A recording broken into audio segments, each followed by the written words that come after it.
Welcome back. We will continue with the second half of our day, and we'll be hearing from 3 additional speakers. First will be Dr. Jennifer Maguire, Director of OPQ's Office of Quality Surveillance. The office assesses intelligence throughout the drug product life cycle to inform stakeholders about the state of pharmaceutical quality and uses data analytics to drive surveillance decisions. During her tenure at the agency, Dr. Maguire has contributed to multiple initiatives aimed at advancing the regulation of pharmaceutical quality and product quality, including question-based review, quality by design, ICH Q12, site selection model program, quality metrics, and quality management maturity. Next up will be Nelson Webb, Director of Corporate Quality Assurance at Procter & Gamble. Mr. Webb has 35 years with Procter & Gamble in manufacturing management and quality assurance positions for food, drug, and cosmetic products. He has extensive experience in deviation investigations, consumer complaint systems, and data integrity. And finally, we will hear from Mr. Nuno Matos, Corporate Quality Director of Quality Systems Management at Hovione. Mr. Matos has a background in chemical engineering and has experience in the areas of process analytical technology, risk management, quality by design, and continuous manufacturing. Currently, Mr. Matos leads the Quality Systems Management in Corporate Quality, where he continues to passionately promote risk and knowledge-based thinking. Let's turn our attention over to our speakers.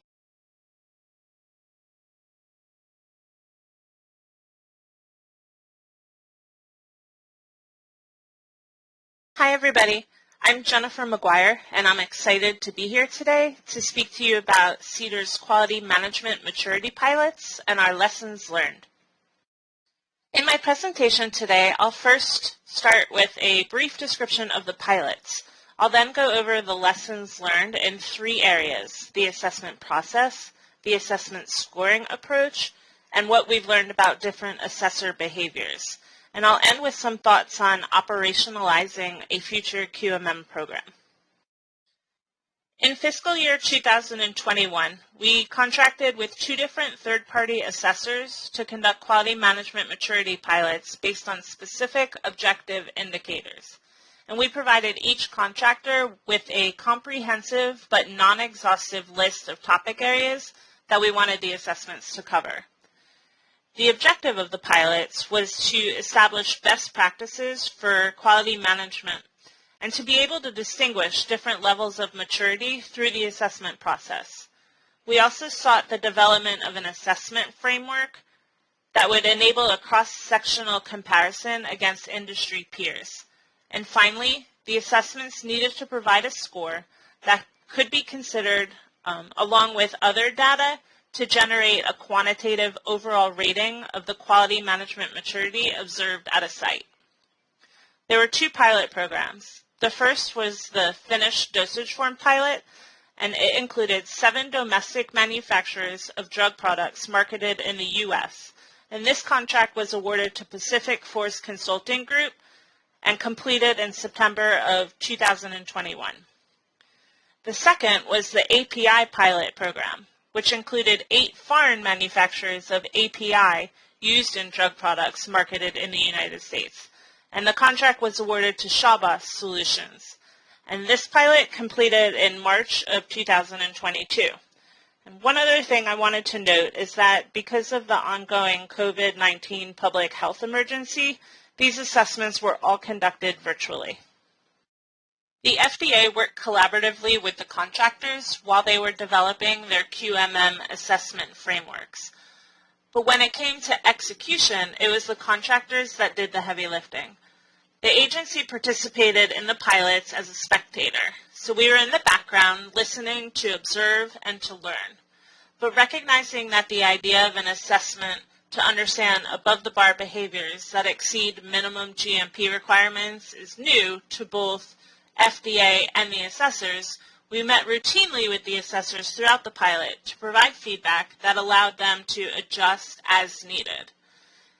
After the pilot programs were concluded, both contractors gave FDA a report that really detailed what worked well about the assessments and what recommendations they had for changes.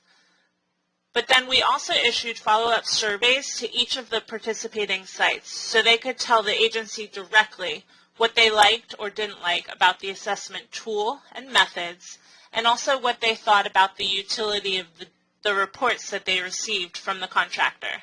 And then we also asked them some general QMM program questions. So now I'm going to get into a little bit more about how the assessment process differed between the two contractors and go into the learnings that we had about the assessment process. It's important to recognize that a quality management maturity assessment is not an audit. It's an evaluation of how a site has applied recognized quality management standards and principles. And it's not about achieving perfection, but rather understanding how quality management is executed across an organization and identifying opportunities for improvement. In the pilot program, the approach used by the contractors was slightly different. In the domestic pilot, the assessment process was broken into two stages. So the first stage was to send all of the participants a self-assessment protocol that had 24 questions, and the participants self-scored into different maturity levels in response to each of those questions. And then stage 2 was virtually facilitated, and it was a discussion that focused on any areas that needed further clarification. It was an opportunity for the contractor to have a discussion with the site personnel and to make any requests that they needed for additional supporting documentation. The domestic pilot focused on 6 quality management maturity program areas, and those were leadership and governance, operations, continual improvement, stakeholder engagement and satisfaction, knowledge management, and workforce engagement. The foreign pilot was facilitated virtually. There was no self-assessment protocol issued ahead of time. The virtual assessment covered 15 practice areas and 66 questions that were asked of the site live. And the site had the ability to upload evidence into a portal that the contractor had developed. So ahead of the assessment, in order to help the foreign pilot participants prepare, they were sent a guidance document that detailed what to expect. It gave them the assessment questionnaire so they knew what questions would be asked, and each question provided an explanation about the scope of the question and also provided recommendations or suggestions on what type of evidence might be relevant. The foreign pilot evaluated 4 different quality management maturity pillars, and those were sustainability, risk management, compliance, and quality culture. Conducting 2 quality management maturity pilots really afforded FDA the opportunity to learn a tremendous amount about what works and what doesn't throughout the assessment process. In terms of preparing the sites for the assessment, we learned that it might be helpful to send them a one-pager or potentially host a prep meeting ahead of time to walk them through what they might expect of the assessment process and outcomes. And we recognize that this would be helpful because quality management maturity assessments are very different than an inspection, which is what sites are most familiar with. When it comes to the foreign pilot specifically, because it was 100% virtually facilitated assessment, we learned that providing the questions and guidance ahead of time was really useful in preparing the site for that live assessment. However, sending it only 2 weeks in advance was a little bit tight. We learned that the sites needed a bit more time to adequately prepare. And we also learned that we really need to provide more concrete examples of what type of evidence might be helpful in substantiating the different quality management maturity levels. With respect to timing, we learned that applying a strict time limit on each question really isn't effective and that the timing should be more dynamic.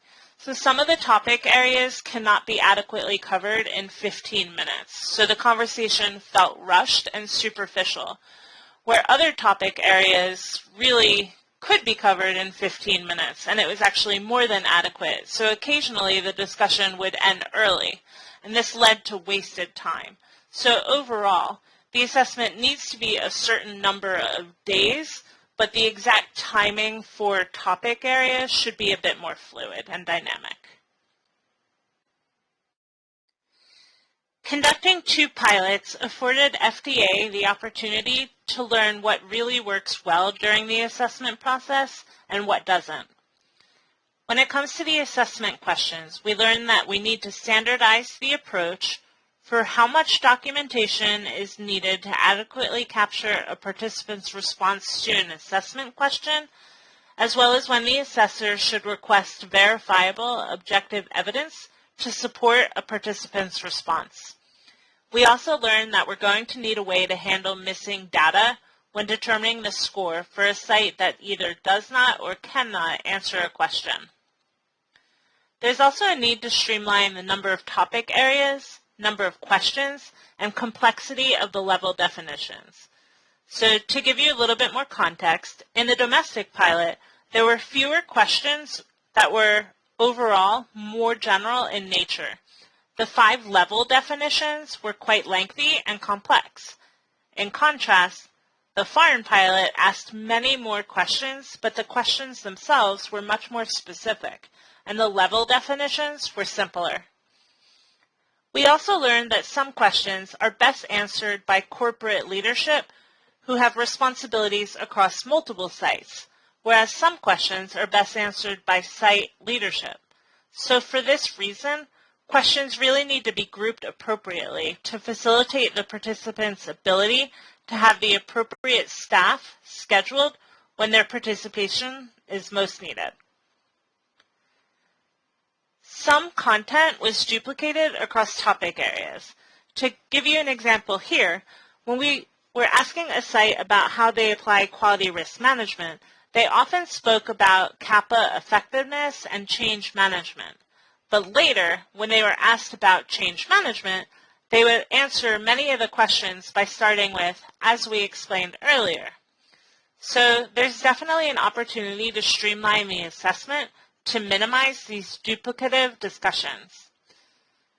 We did note that many questions may not apply equally well to an API manufacturer versus a FDF manufacturer. So it's possible that we should consider sector-specific questions in the future. And finally, the use of jargon in questions should really be avoided or substituted with a plain language description. And this was particularly evident when assessments were conducted at a site where the use of a translator was necessary. This slide shares some of the general learnings we had about the assessment discussions. As I mentioned earlier, the foreign pilot was a facilitated virtual assessment, whereas the domestic pilot was a self-assessment, then followed by a virtual discussion where the assessors asked clarifying questions. Overall, we found that the facilitated assessment allowed for a more interactive dialogue and a bit of a deeper dive into the subject matter. We also learned that site presentations can be really helpful if they are specific to a given question, but if the content isn't constrained to the topic at hand, presentations did have a tendency to take the conversation in a different direction, which wasted time. One thing that the assessors really couldn't do because the pandemic prevented them from being on site was to speak with management and staff separately. We feel that this is a really important part of gauging the culture at a site, and both contractors agreed that this is something we should look to do in our future assessments in a post-pandemic world. And finally, the assessments went much smoother when they were coordinated to have the right site staff in the room for specific topic areas. So again, it taught us that it's really beneficial for the participants to have the assessment questions ahead of time so they can prepare for the assessment. I'd now like to share a little bit more about the different scoring approaches used in the foreign and domestic pilot and the lessons that we learned about scoring in general. For both pilots, participants were scored into 5 levels. Level 1, initial, Level 2, developmental, Level 3, defined, Level 4, managed, and Level 5, optimized. The scoring approach used for the domestic pilot was quite complex. Each assessor independently scored the participant as a level 1 through 5 for each question by evaluating the totality of the self-assessment score, the virtual assessment notes that the assessor had taken, and any evidence that was gathered during stages 1 and 2 of the assessment process. So in each level, there were 5 dimensions considered. These included approach, deployment, learning, and integration. These are also used in the Baldrige scoring system. There is also an additional dimension called results. Within the level range, a percent score was selected based on the holistic assessment or best fit of the applicant's overall maturity, considering the 4 process dimensions plus any results that the participant had achieved and demonstrated. In cases where the assessors disagreed by greater than 15%, a consensus process was used. The process was a unique and deliberative process where each of the outlier assessors had to make their case one by one to the assessment team for the reasons that a particular score had been selected, and then the team discussed until there was resolution. So I've shown here just a snippet to give you additional information. So you can see, for example, that level 2 goes from 30 to 45%, and you can see examples of the approach, deployment, learning, integration, plus results criteria used to fit the applicant's response into that level. Here I'm sharing an example of what the scoring looked like in the domestic site report that the participant received. You can see that there's a column in an Excel sheet that shows how the site scored themselves for all of the 24 questions, as well as how the contractors scored the site for all of the 24 questions. In addition to the score per attribute, the site also received a score overall. And of course, the final report did contain comments per attribute as well as continuous improvement recommendations. The scoring approach used in the foreign pilot was a bit more straightforward. It's more of a hierarchical scoring approach. Numeric scores were assigned to the assessment question responses and then tabulated to form a topic score. Topic assessment responses really pinpointed areas of strength and weakness for the site. A practice area score was then determined by summing up the topic scores for all topics within a given practice area. Then a pillar score was calculated by taking the practice area scores within a pillar and rolling them up to give an overall pillar score. And finally, the overall QMM score was calculated based on all of the pillar scores. Here I'm showing an example of what the scoring looked like in the foreign site reports, and you can see that it was fairly detailed. The first figure shows how the participants received a graph that showed their final pillar score for each of the 4 pillars. And remember that they were rated as a level 1 through 5 for each pillar. Participants also received spider plots or radar charts. They were given their scores by topic for each pillar and scores by practice area for each pillar. So in my example here, I'm showing the scores by topic for the compliance pillar and the score by practice area, also for the compliance pillar. Finally, participants also received spider plots that showed their overall QMM score and how it compared against the benchmarked pilot firms. And then, just like with the domestic site reports, the foreign sites also received comprehensive notes and recommendations for continuous improvement. When it comes to scoring quality management maturity assessments, the FDA intends to implement a rubric that can be used effectively and consistently across assessors. That means it's really important that we have objective criteria that can discern the different levels of quality management maturity that's observed at a site. We also know that multiple assessors are needed per assessment. So this means we also need an objective approach for managing conflicting scores to reduce any bias. We feel it's important to substantiate the responses that we receive from participants through supporting documentation. We don't want to accept things at face value. So we know that it's going to be critical to define appropriate examples of evidence for each of the different questions that are asked. So I'd like to transition now into what we learned about the different assessor behaviors. So I mentioned earlier that quality management maturity assessments are not audits and they're not inspections, but that doesn't mean that the site's not nervous when the assessment team is on site. So making them feel comfortable is a bit of an art, but we were able to identify some best practices that we can take forward. Assessors really need to be trained to seize the opportunity. So what I mean here is they were very good at asking the original assessment question, but then there was a missed opportunity to ask follow-up questions, which would take the conversation a bit deeper to really understand what's going on at the site. There were also missed opportunities to substantiate what the site was sharing through evidence collection, but also asking for more concrete examples.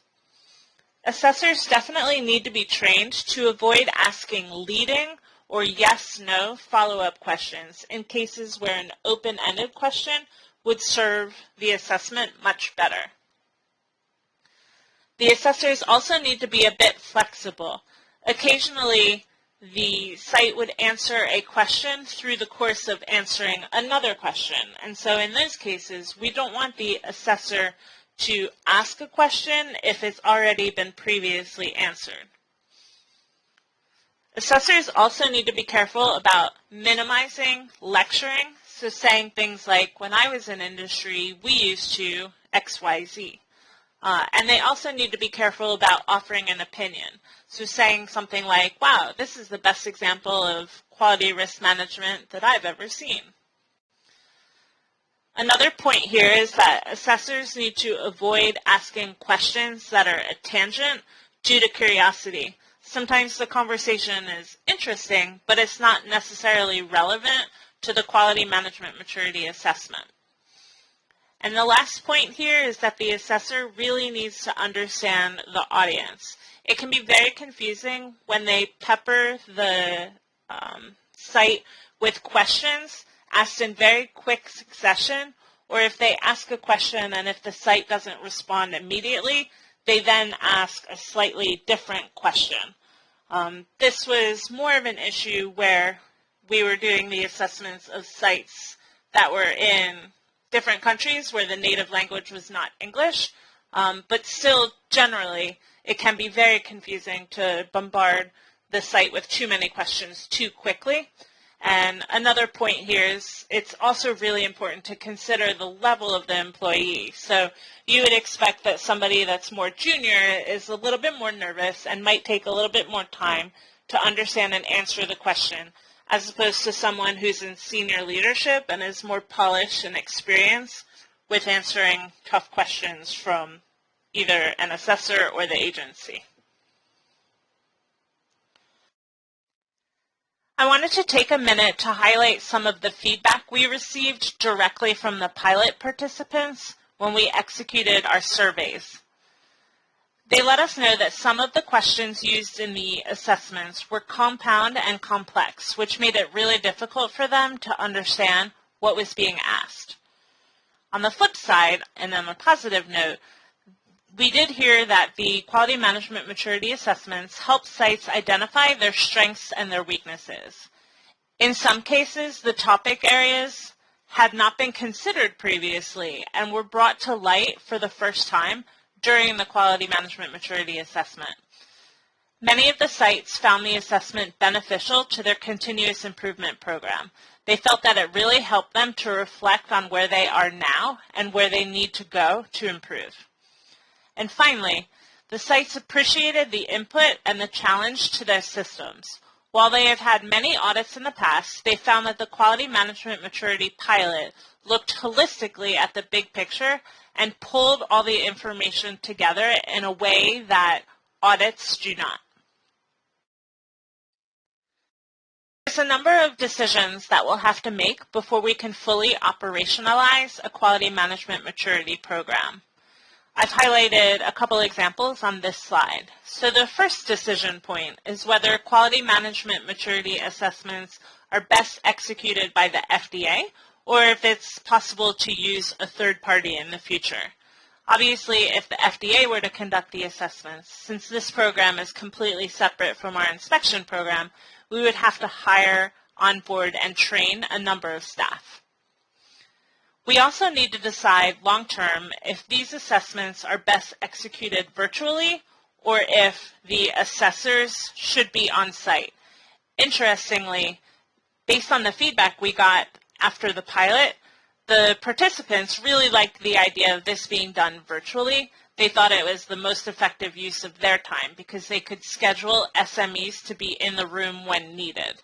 But both the assessors and the agency tend to think that being on site would be better because when you're on site, you really get a feel for the culture and you also have the opportunity to talk to staff and leadership separately, which was a lot harder to do in a virtual environment. We also need to decide what potential incentives might promote voluntary participation in the program. One other point is, how long is a quality management maturity assessment rating good for?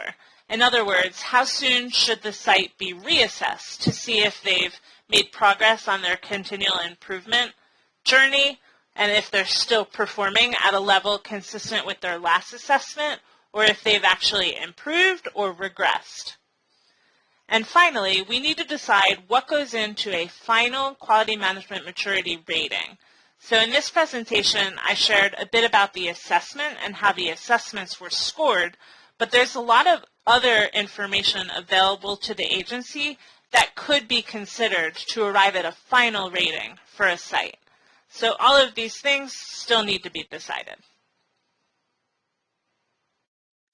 In summary, executing the 2 quality management maturity pilots really provided a great amount of insight into how we might design and implement the future quality management maturity assessment protocol.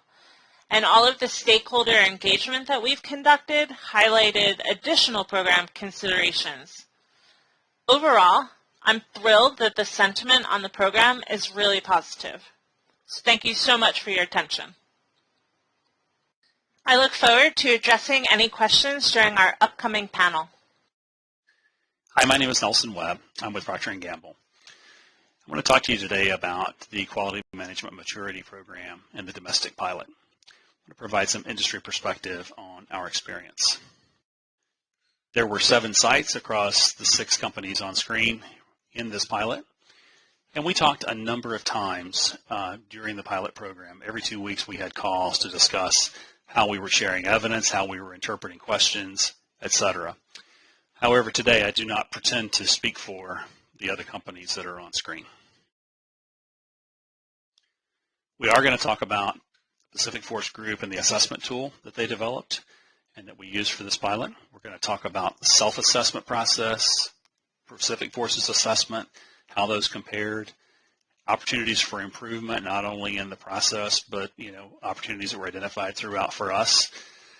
And I want to leave you with some encouraging words, hopefully, to get you to participate in future programs of this type. Let's start with the assessment tool. The assessment tool that Pacific Force developed was extremely easy to use. It was very well described in each level. They had 6 program areas, about 28 questions total across those 6 areas that we had to answer.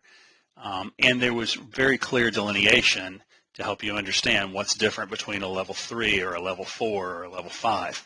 So it was very easy for us to go through that and assess where we are. And at the end of the day, we were well calibrated with Pacific Force. As you would expect, when you went from a level 1 to a level 5, you saw increased emphasis on more mature processes. And in many cases, data analytics and machine learning and more advanced technologies. So really nice assessment tool. And really just by painting that picture of what a 5 looks like, it was really somewhat inspiring for the organization to go through that process. There was some redundancy between sections. I'll mention that in a moment. It was not exactly clear. Now keep in mind this was the first time, but it was not exactly clear what evidence we should submit on each area. Stakeholder engagement, for example, is a stakeholder a customer, a consumer, a shareholder? And so there was some opportunity to clarify some of those things. And that's part of how we calibrated across those industry meetings that we had throughout the process. The portal that we had for the pilot was understandably pretty basic, and it did not enable us to attach evidence directly to each question. So the 28 questions we had answered our self-assessment, but then any evidence that we submitted was really in one large folder, so comparing or reconciling the data was somewhat challenging.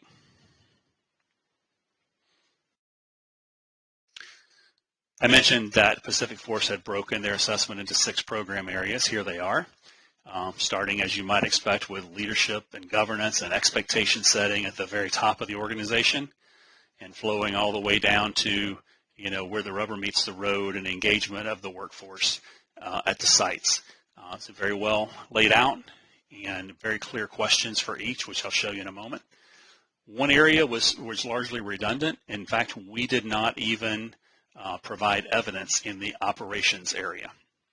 Between all the other areas, we felt like that evidence had already been provided, and that worked out fine for us in that area. So there's some consolidation and some learnings that needs to happen on that, but overall an excellent tool and a really great self-assessment process. While this assessment was intended to be at the site level, a number of these areas are more corporate in nature. For example, expectation setting and deployment often starts at the very top. An example I'm going to talk about several times is consumer complaints. That's an example where we have a corporate program, a corporate team, and then investigations are assigned and deployed down to the sites from there. So there were a number of areas where we used our corporate team to address that. One reason I bring that up is in the future, if we have a quality management maturity program that looks like this, it may be possible that there's a corporate team section that gets done one time, and then there's some site level verification or assessment that could happen for each participating manufacturing site. So there may be some economies there going forward. Here's an illustration of one of the questions. I mentioned there's the 6 program areas. There's the 28 questions. This is one of the questions. Which level best describes how your organization listens to the voice of the customer? And so I've highlighted some key words there where you can kind of see a progression from capturing and resolving customer complaints. We use the word consumer typically.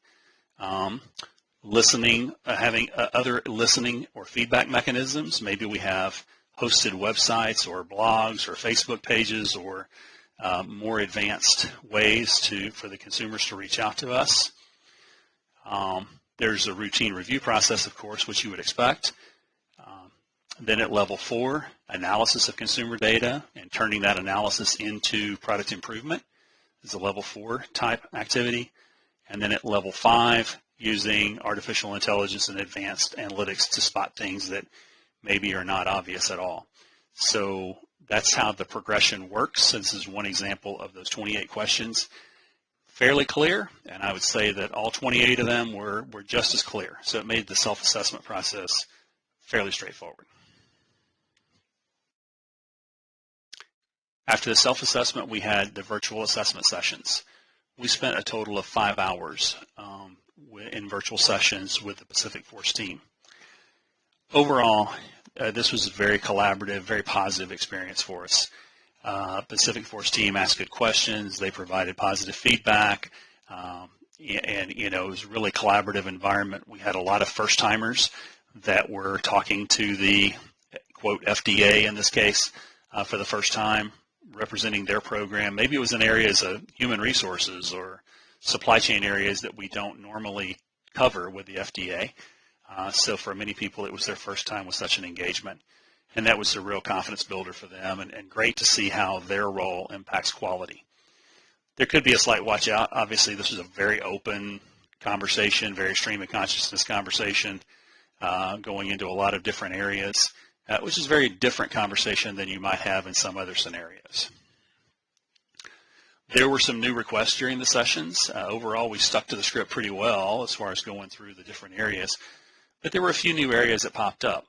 In our example, our corporate quality assessment team was mentioned. We have our own team of auditors. I suspect many firms do.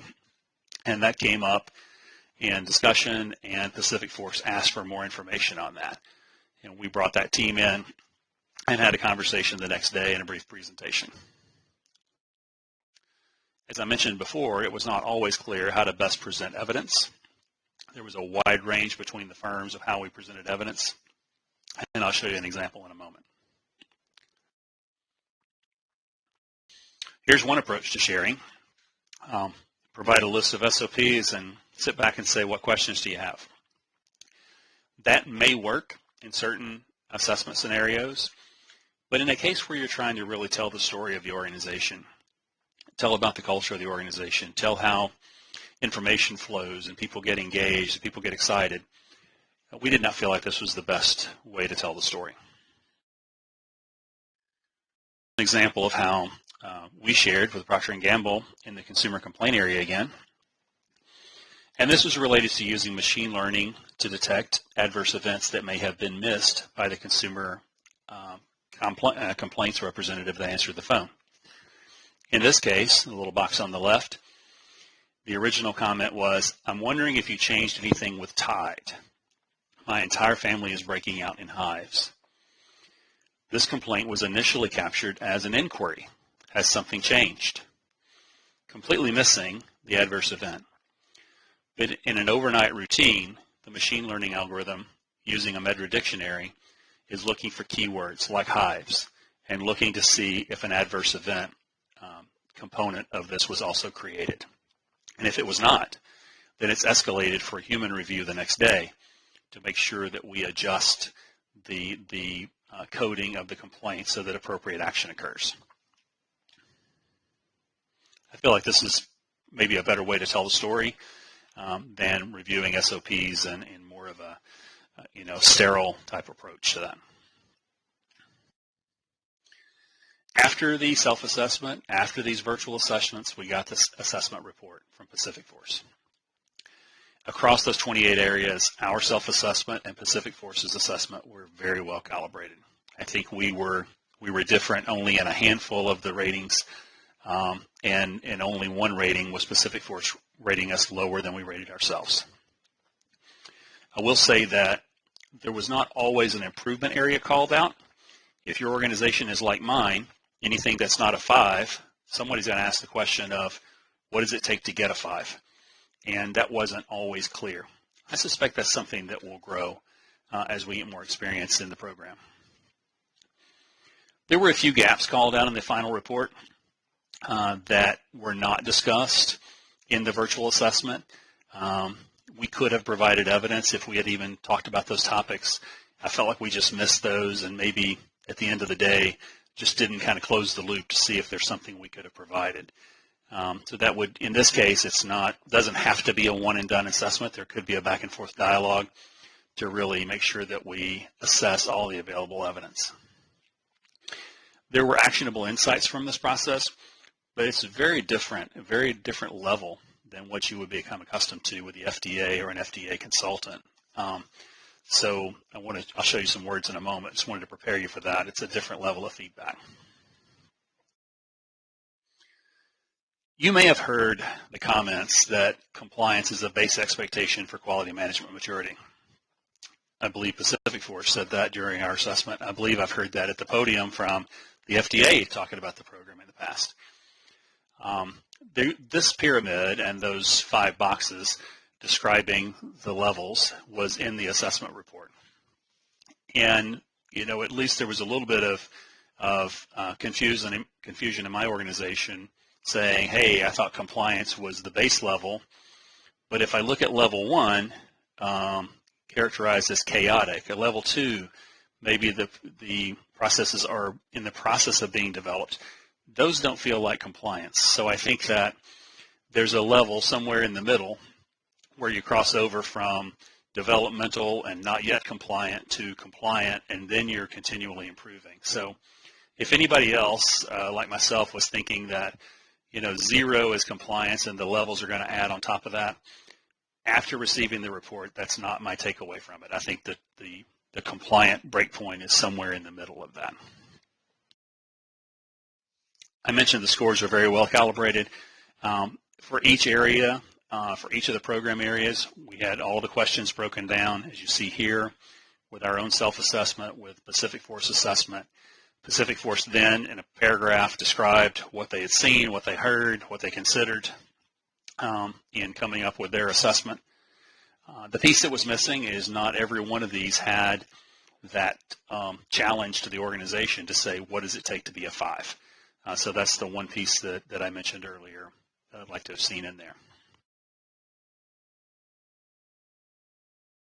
I told you the feedback's a little different. So here's an example.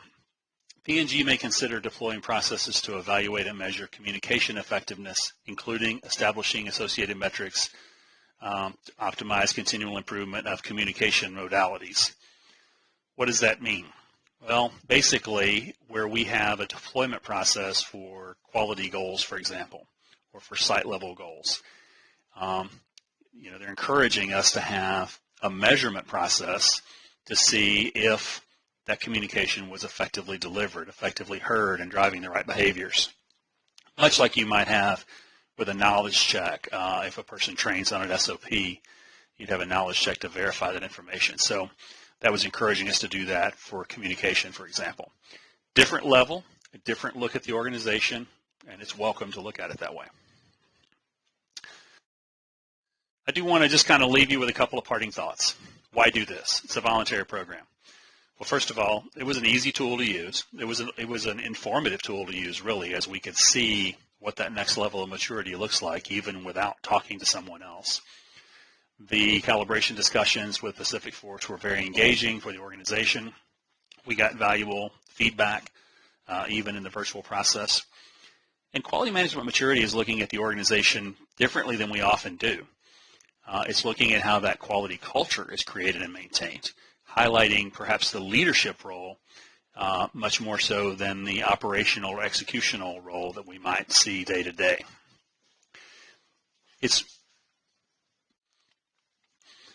I would argue that QMM may be more foundational than quality metrics.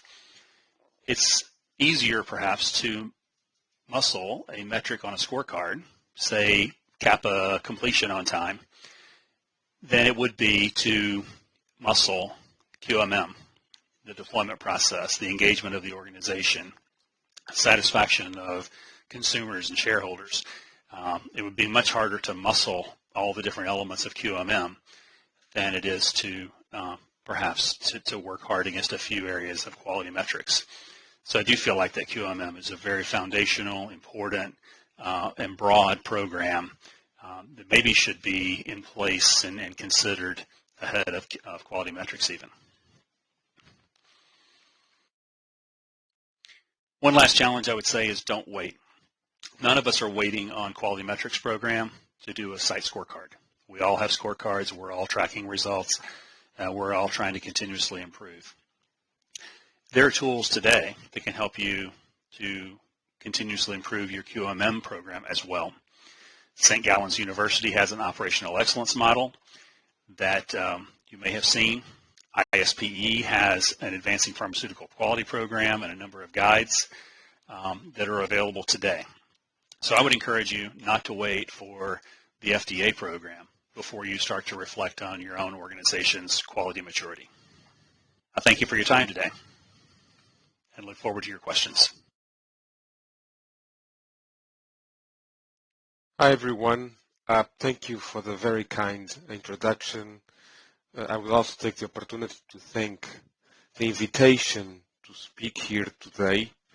For me, it's a great pleasure, it's a great honor to be able to bring the Hovion perspective on our participation in this pilot for quality management maturity. This was something that we were looking forward to, and we really enjoy being part of this pilot. What I'm going to show today, it's really three main topics. I'll first provide a very brief glance on Hovion as a company, also on the site that hosted the assessment. I'll speak a little bit about what were our drivers for the participation. Why did we submit our site to be in this pilot program? And then finally, I'll end up with some considerations on the program and some thoughts for the future. So starting with Hovion. Hovion is a company with over 60 years. It's a contract development and manufacturing organization, a CDMO.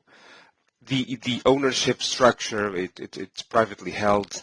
The ownership structure does ensure that we are here for the long run. It allows us to think on the long term. And our customers, because we are a CDMO, they do range from small to big, several areas of specialty. And we do, all the range from drug substance to drug product, including particle engineering. We have equipment, we have science, but first and foremost, we have people. And we have great people, of course, very experienced, highly qualified. Our average of our team is 10 years of experience in the industry, and there's a strong commitment to research and development, not only for our customers, but also looking to advance the best practices. As you can see in this slide, our footprint is global. We have offices spread around the world, but most importantly, we have manufacturing and R&D sites in Portugal, in New Jersey, in Ireland, but also in Macau, China. The site that participated in this pilot was our site in Cork, Ireland. And to give you a very brief overview of that site, this is, a summary of the site is a 270 people site. It handles quite a wide array of chemistries. It's very focused on commercial projects. It is multi-purpose by nature.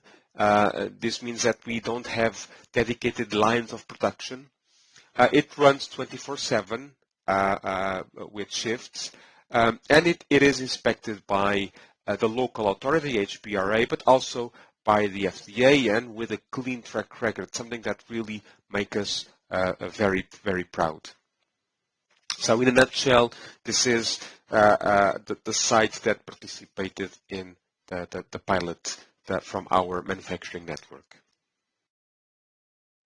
Now, moving to the next section of my presentation, the drivers for Hovion participation. And really what I would like to show you in the next couple of slides is how we grab the opportunity coming from a long-standing commitment for quality culture. And in fact, let me talk a little bit about how we've been embracing quality culture at Hovion. And our journey starts years ago. In fact, in 2014, the at the time CEO of Hovion wrote an article about Hovion culture, about the importance of having mature, quality systems that are supported by a strong quality culture. And he wrote this article, and I've highlighted a few sentences here, but very importantly, something that he wrote at the time: quality is a matter of culture more than metrics. And the author presents arguments for an FDA Dean's List as a means to nurture a quality culture within the industry. So we were already very engaged in having the FDA taking a role in the pursuing of quality culture by the industry. So this was 2014, and this was already a topic that was being discussed within the company. We also have our own initiative for a quality culture self-assessment. It's a program that is implemented at Hovion, and basically what we do assess each one of our sites in terms of quality culture based on 5 key dimensions: employee ownership, continuous improvement, technical excellence, of course, leadership commitment, and communication and collaboration. So these are the key dimensions that we look when we are discussing quality culture at Hovion, and also from these key dimensions we then derive the evaluation factors that we use for that assessment. Also, finally, we do have a proactive approach to quality. And some of the examples that I'm bringing you here is, for instance, we've been early adopters of process analytic technology. So since 2005, we've been implementing process analytical technologies in our processes as part of our process development, but also even as part of the control strategy. We've been involved in quality by design submissions, as early as 2007. And of course, we are also early adopters of continuous manufacturing, both in chemistry, but also very importantly in drug products, with a footprint of capacity in our site in New Jersey. And in all of this, quality took a preeminent role, not only in implementing these strategies, methodologies, but also adjusting the quality system to enable this. Now, what were the drivers for our participation? Why did Hovion wanted to participate in this pilot? Well, as I shown in the previous slide, we were discussing this already for many years, but of course there's more to it, right? For us, this creates the right pool for the companies to embrace continuous improvement. It does provide clear expectations, of at least from the FDA, on what is quality culture, but also very importantly, what should be assessed, what should be considered as part of the quality culture. And very importantly, how quality culture has a role in assuring consistency of a quality system, bringing it robustness, resilience, that is very, very important. Also, we see this as a way to recognize excellence, right? To indicate who's ahead, who are the companies that go beyond the minimum requirements. And of course, there is the expectation that these type of assessments will enrich the risk approach from the FDA that is already following to commensurate regulatory oversight with risk.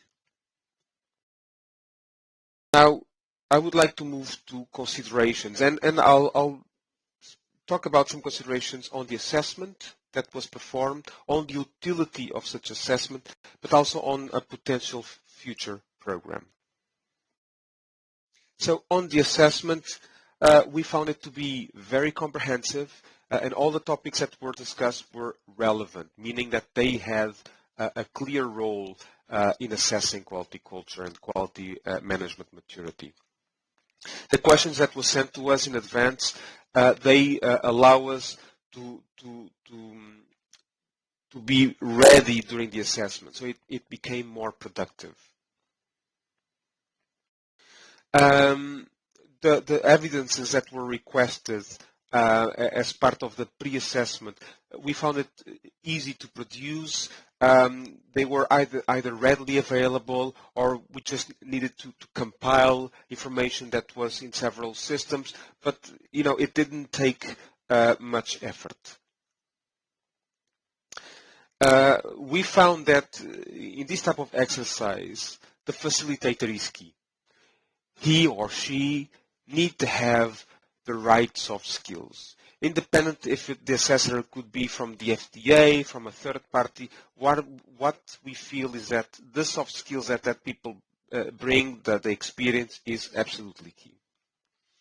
We found that the assessment in the end, in the format of the report, was fair, and it provided recommendations that we find adjusted and adequate to drive meaningful actions.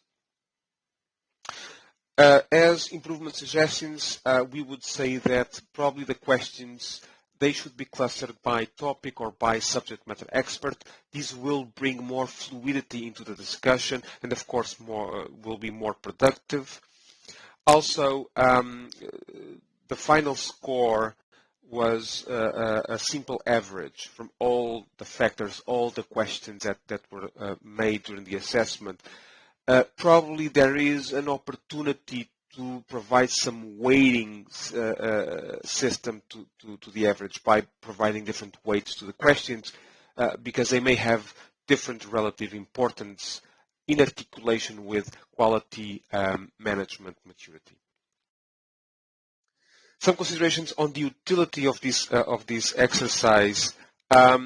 We feel, and I've said this in previous slides, it does drive continuous improvement because it creates the focus on continuous improvement and also allows to identify areas where continuous improvement will be more relevant, more impactful.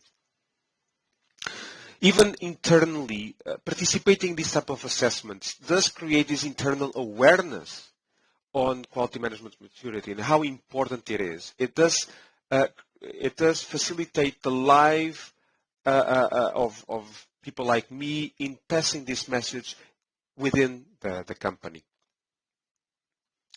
I said previously that we have a quality culture initiative. Of course, this will provide good influence on this initiative. First, because it shows how important it is. But secondly, it will help to do some fine adjustments to better craft the assessment that we are already doing with all the inputs that we got from the assessment in this pilot. Because we are a CDMO, it allows us to have a clear demonstration, a clear evidence of our quality management maturity via a third-party assessment. And also, we see this as a good benchmark opportunity, right? It allows to compare companies, sites, and allow us to understand where we are in the landscape. When we want to strive for excellence, we want to understand what is excellence and what we should try to achieve. Some final considerations on a potential future program. I think there's opportunity to use both face-to-face assessments, but also survey and self-assessment. Face-to-face assessments, mostly for periodic review made by a third party. The survey or the self-assessment, maybe in the interim. The face-to-face assessment does benefit if it's done in person. We didn't get that chance in this pilot, but in person will create more fluidity in the discussion and to gather more evidences. The frequency of the assessments should be risk-based. The metrics may be used to support the assessment, can also be used for interim monitoring, and it should they should be defined with the company for relevance and applicability. The case for a dean's list to promote and recognize those companies that excelled. Also, these can be and should be extended to other companies in the supply chain besides innovators and CDMOs. And with this, I finish my presentation. Thank you so much, and I believe we will have a panel session later on. So thank you so much, and I'll be looking forward for your questions. Thank you.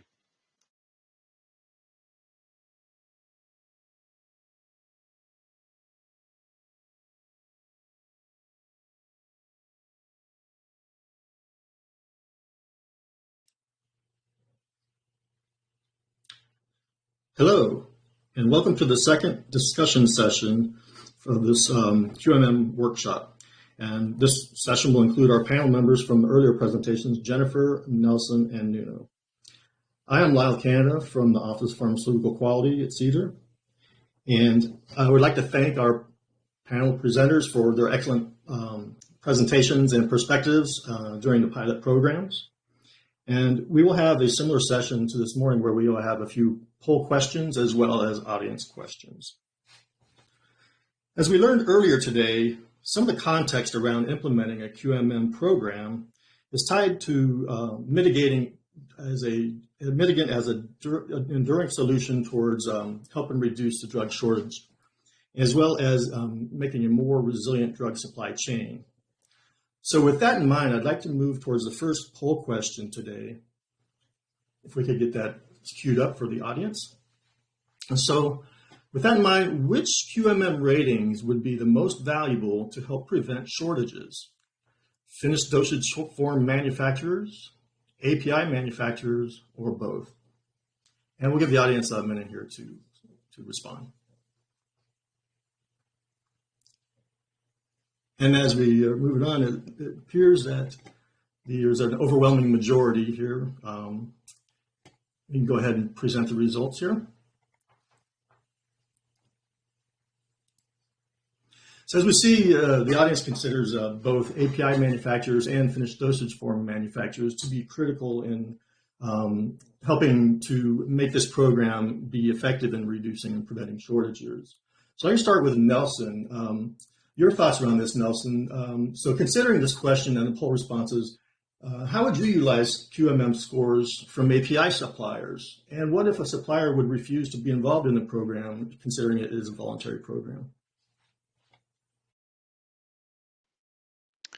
Yeah, thanks, Lyle. I think for APIs in particular, often those are sourced from halfway around the world. And I think that a QMM rating would be a very valuable bit of information up front as a sourcing decision and purchasing decision is being made. So I've said since the beginning of this that I personally see a great deal of value in the API piece to help us with our sourcing decisions. Thank you, Nelson. Jennifer, can we get FDA perspective on this particular poll question? Sure, Lyle. I actually think that both are important because both play a critical role in focusing on continual improvement, having risk management plans, having a strong foundation of culture, putting all the building blocks in place to make sure that from the beginning of the supply chain to the end of the supply chain, we're in good shape to make sure that that drug is available for the public. So I actually think that quality management maturity applies equally to API and finished dosage form manufacturing. Thanks. Okay, thank you, Jennifer, for that response. So Nuno, in your presentation, you had mentioned you have an internal self-assessment program tied to quality culture within Hovione. So quality culture was also addressed during the QMM assessment process. Could you sort of talk about, did our assessment program parallel your internal self-assessment program, or did you see any differences? Thank you for the question, Lila. It's a good question.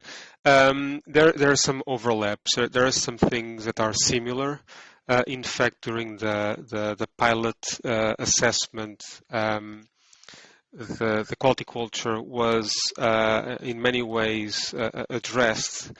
Our quality culture assessment, the one we use internally, was tailor-made for our organization. So yes, we will have additional topics that we cover. There are some other topics that were covered during the pilot assessment that we don't cover, at least yet, in our quality culture assessment. And one of the big examples is corporate social responsibility was a big topic during the pilot assessment. That it is something that we don't yet engage in the quality culture self-assessment that we do. But there's a big overlap, and in fact, I think it's difficult to speak of quality management maturity without speaking about quality culture, really. Okay, great. Thank you for that, Nuno. The next question we have here is directed towards Jennifer. So the foreign API pilot program was conducted across the globe. Could you sort of elaborate on which countries that were included in this pilot program? Hi, yeah, I'd be happy to share some of that information. So it was conducted globally, and we had fairly good representation from around the globe, including Spain, Singapore, India, Ireland, Switzerland, Brazil, and Germany.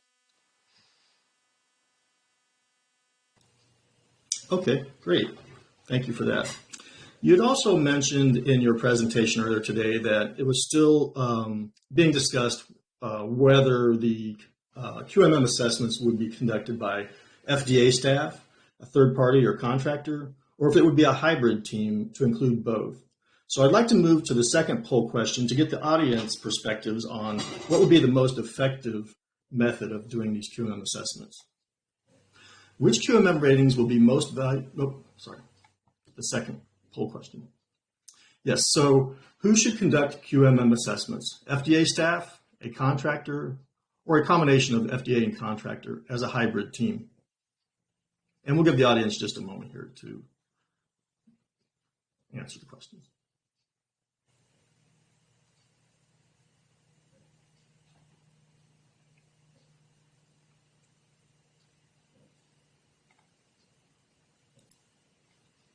Okay, I think the answers are settling into place here. So interesting, the majority of the audience considers a hybrid team would be the most effective method and that should be used to conduct QMM assessments. Your thoughts on that, Jennifer?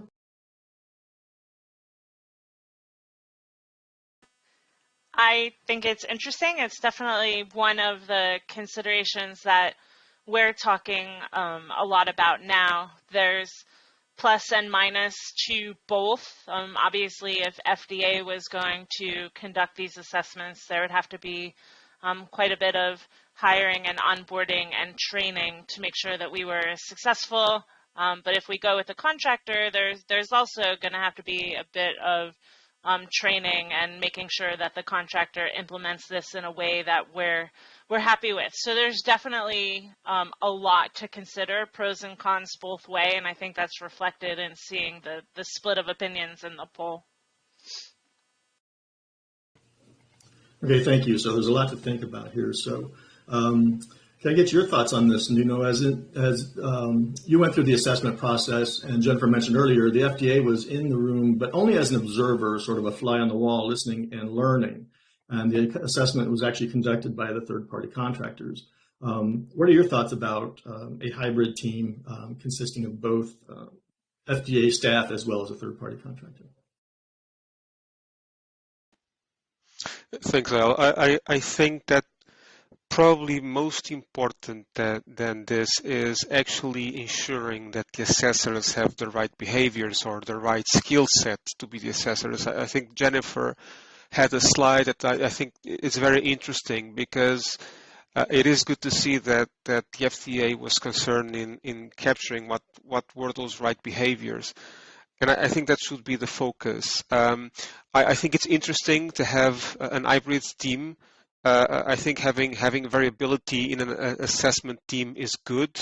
It enriches the team. So it is an interesting concept. I think it's worthwhile to think about it.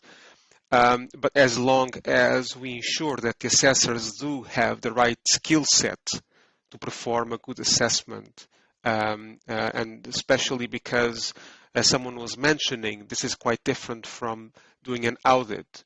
So, and this kind of mindset needs to be conveyed to the teams that are being assessed, so that the answers can be as open as possible and consequential.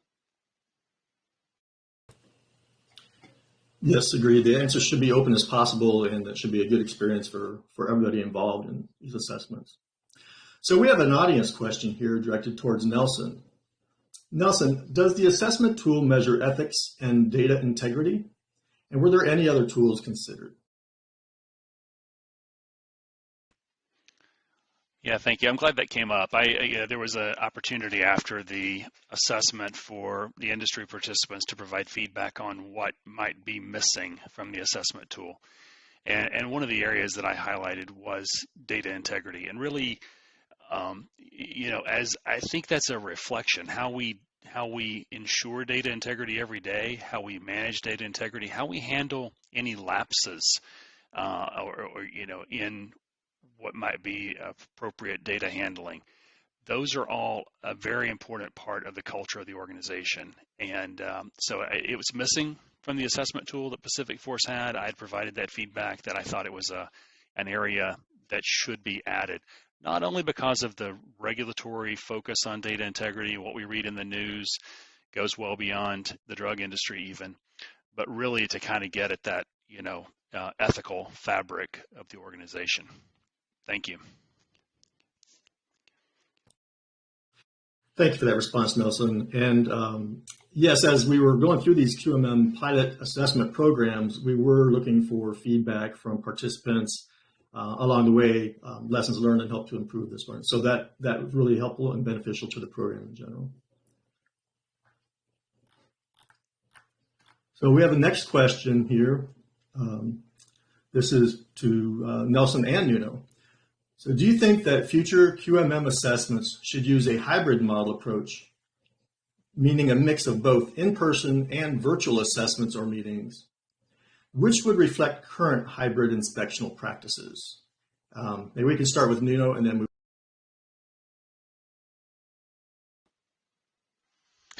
I believe so. I think all the options should be on the table. Not because they should reflect current inspection practices. I think we should be very clear on keeping these two things apart in the sense that they have different mindsets. But yes, why not? I mean, doing an assessment in person, it is demanding resources-wise, right? For both the entity who performs the assessment and the entity that gets assessed.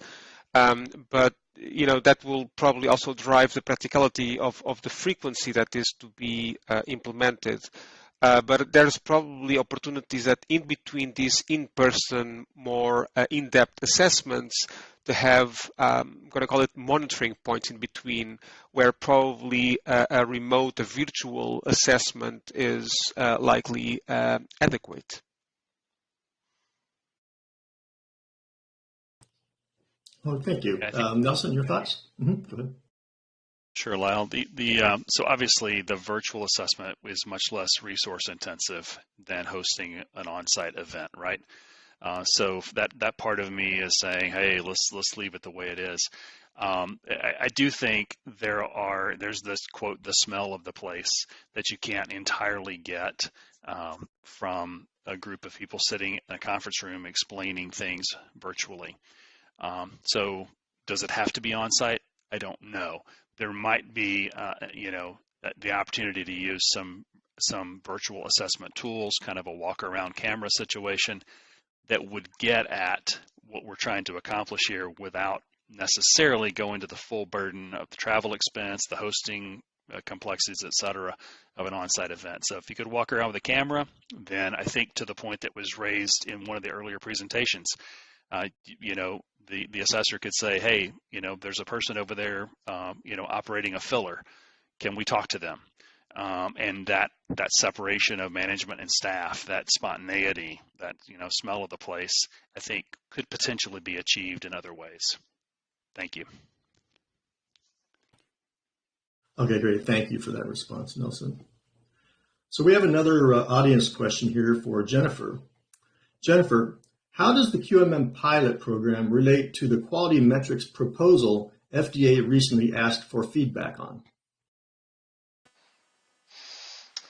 That's a great question. So I think Ashley's slide earlier today had the umbrella with a bunch of words underneath, and I think she was sharing there how we envision quality management maturity to be an umbrella program that covers lots of different topic areas, and the effective use of quality metrics is one of those areas. And so there's definitely a relationship between the two programs. And if you think of a quality management maturity assessment as a snapshot in time, the quality metrics data actually becomes very important to give us information about how a site is performing in between those quality management maturity assessments. But with that being said, the RFI that's currently open until June 7th to solicit industry feedback on the direction of our quality metrics program is actually based on all of our learnings from quality metrics specific pilots that we did. So we had a site visit program and we had a feedback program a couple of years ago, and we've really taken all of those learnings to heart, and we've laid out now in the RFI where we think the quality metrics program could go. What I presented today was lessons learned very specifically from the quality management maturity pilot, the foreign pilot and the domestic pilot. So focusing very much on that quality management maturity umbrella and developing protocols that really assessed all of the topics underneath that umbrella and not just metrics. So I know it's a lot of pilot activity, and while there is a relationship between the two programs, the information I presented today is kind of separate from what we're doing with quality metrics in the RFI.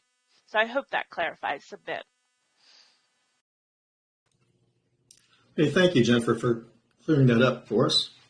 So part of the program, for implementing this program is to incentivize industry towards higher level quality management maturity and investing in quality practices. So with that in mind, I'd like to move towards our third poll question today. If we could cue that up for the audience.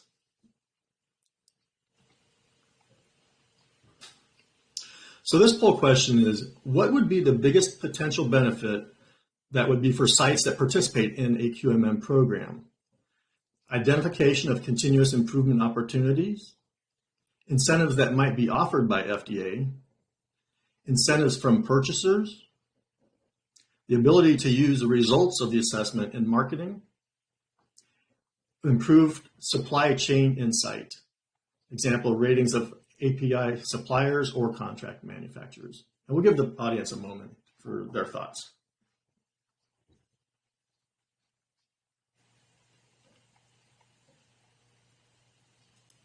Okay, it looks like the responses are settling in. It looks like the leading to are identification of continuous improvement opportunities, as well as improved supply chain insight. So with that, I'd like to get some thoughts from our pilot participants. Let's start with Nelson. What would you think about the incentives of participating in a QMM program? Well, obviously it's all of the above, right? It's kind of like one of the previous poll questions. I really think for what we are looking at in terms of my company is, yes, it's identification of improvement opportunities. Yes, we would love to get to a point where the FDA says, hey, we know you, we have some insights, we're going to interact with you differently when it comes to audits in some way. Pre-announced interval might be different, whatever. Maybe FDA assessments look a little different as a result. Incentives for purchasers. There are programs out there now where retailers have their own quality programs. Maybe if if QMM kind of had some branding to it to the point where a retailer would say, if you're in that program, you're good to go. So there's each of these has some real benefits for industry that we could talk about as we further develop the program together. Thank you, Nelson. And Nuno, from the Hovium perspective, what do you think are the key biggest potential benefits for participating in the QMM program? I'm with Nelson on this one. I think it's all the above, but I'm glad to see that the continuous improvement opportunities comes first, because looking to this set of potential benefits, I think the improving the continuous improvement part is foundational, right? It's embracing a culture of continuous improvement that will probably open all the other benefits, right? It probably gives a good incentive for the FDA to allow more incentives for those with higher quality management maturity. Of course, it will allow us to position better in the market. It will improve the supply chain insight, absolutely. So I think continuous improvement mindset, it's really what could be foundational. And for me, it is what really could be the great outcome from this assessment is to provide an additional input to continuous improvement programs in the organizations. Yes, and driving change. Thank you, Nuno and Nelson, for those responses. Okay, so our next question is for Jennifer. So, Jennifer, what level of importance will the final score play when it comes to adding the site to the FDA's on-site inspection program? In addition, will the results be shared with the inspector prior to the on-site inspection? That's a great question. So the Office of Quality Surveillance is constantly managing intelligence that we have about our inventory of sites of products and using that intelligence to make data-based decisions regarding our surveillance oversight. So, when you think of quality management maturity ratings, that becomes another stream into the information available to us that allows us to use that information in the way that we prioritize our resources and the way that we decide what sites we might need to touch in a given year versus what sites we may not do an inspection, but maybe we'll use another surveillance tool. So I think, it's not the most important thing. It's one of many streams of intelligence that we have and would use. And then with respect to sharing information with inspectors, we already share information that we have with investigators to help them prepare if they're going out on an inspection, if there's something that we feel that they should be aware of. And I would anticipate that this would be similar. We try and share information readily between the different centers so we can be maximally efficient and effective in what we do.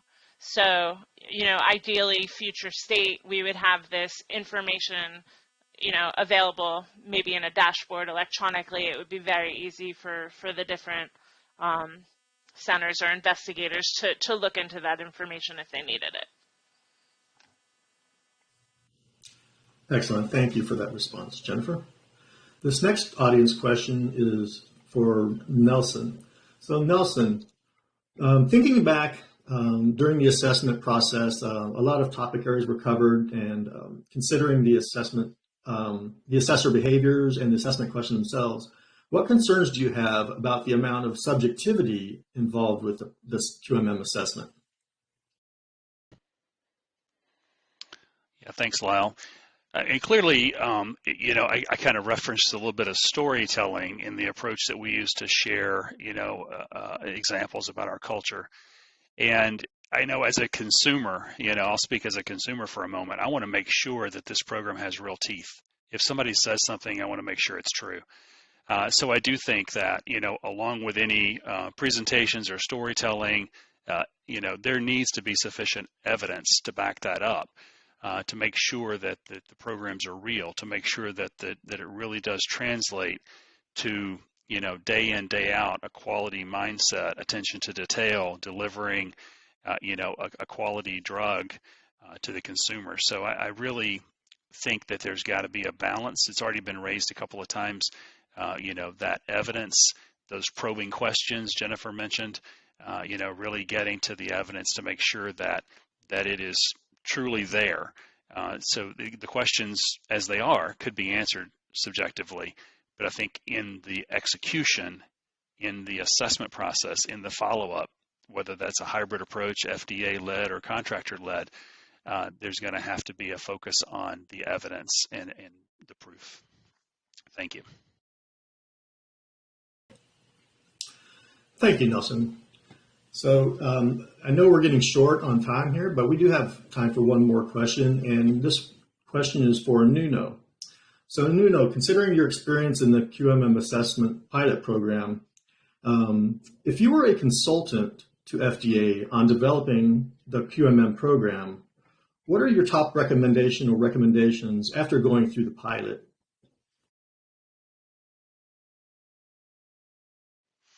Well, that's an interesting question.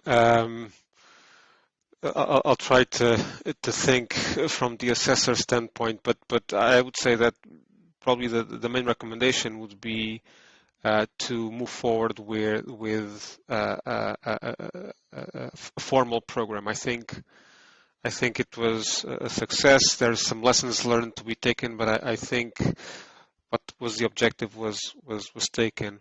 I would say that another recommendation is really around the face-to-face assessment in person. I do think that it is important, right? It does not need to be always in person, but I do think that with a certain frequency, these assessments should be made in person.